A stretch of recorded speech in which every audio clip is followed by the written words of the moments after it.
আসসালামু আলাইকুম, সবাই কেমন আছেন? আশা করি সবাই ভালো আছেন। স্বাদ ও স্বাদের গল্পের সাথে আবারও আসলাম আপনাদের জন্য বাসায় বানানো পরোটা। সো দেখার জন্য সবাই আমার সাথে থাকুন, আমার ফেসবুক পেজ লাইক করুন। বাটি আর চিনি নিয়ে নিছি অলরেডি। চিনির সাথে দিয়ে দিচ্ছি লবণ অ্যাড করে।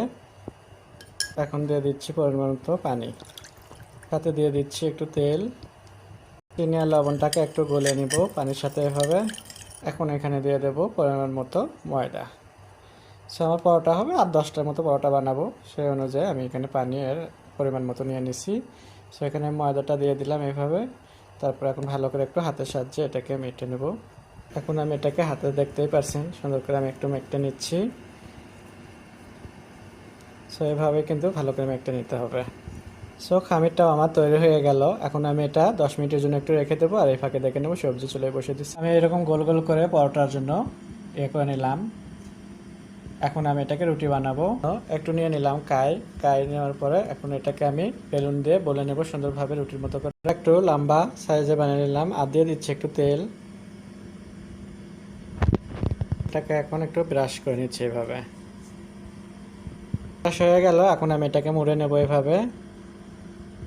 মুড়ে নিচ্ছি এভাবে। মুড়ে নেওয়ার পরে সুন্দরভাবে জিলাপির মতো বা মোড়ানো হয়ে যাবে, তখন এভাবে জিলাপির মতো করে পেঁয়াজ দিয়ে নিয়ে আসবেন। পেঁয়াজ দিয়ে নেওয়ার পর দেখতেই পারছেন পরোটার খামিরটা দিয়ে আমার পরোটা হয়ে গেল একটা রেডিমেড।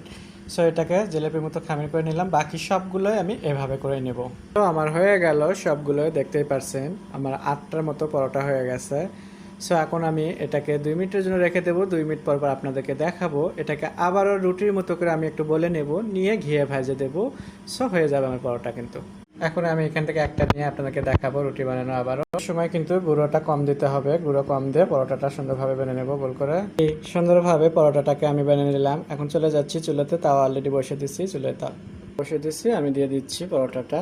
প্রথমে আমি একটু তেল ছাড়া ভেজে নেব, তারপরে আমি এখানে ঘি দেবো। পরোটা কিন্তু এক পিঠ হয়ে গেছে, দেখতে পাচ্ছেন। এটাকে এখন আমি উল্টে দিচ্ছি এভাবে। উল্টে আমি এটাকে এখন সুন্দরভাবে একটু ভেজে নেব। এখন আমি এখানে দিয়ে দেব ঘি। আপনারা চাইলে তেলে ভাজতে পারেন, আবার যাদের ঘি আছে বাসে তারা ঘি দিয়ে ভাজতে পারেন। আমি দিয়ে দিলাম ঘি। সো আজকে আমাদের পরোটা, খাস্তা পরোটা হচ্ছে ঘিয়ে ভাজা। সেইভাবে সুন্দর করে আমি একটু এটাকে ভেজে নেব। দেখতেই পাচ্ছেন সুন্দরভাবে ফুলতেছে। বাসায় ভাজা পরোটা আর দোকানের পরোটার মধ্যে কিন্তু পার্থক্য আছে। বাসায় যেটা খাচ্ছেন আপনি একদম ফ্রেশ বানিয়ে খাচ্ছেন। সো এটার স্বাদ আলাদা, অবশ্যই ভালো এটা। সো দেখতেই পাচ্ছেন খুবই সুন্দর কিন্তু আমার পরোটার কালার হয়ে গেছে।